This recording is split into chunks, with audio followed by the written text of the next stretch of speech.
Assalamu alaikum. Hello everyone, welcome back to my another video.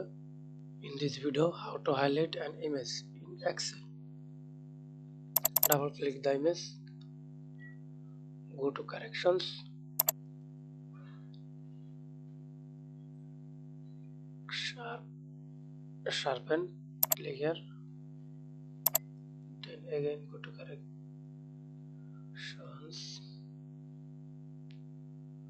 choose any plate,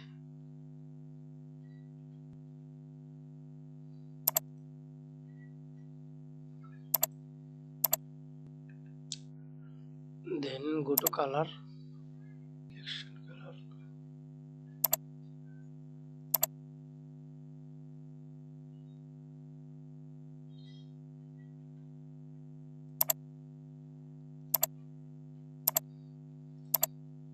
we can see the highlight image.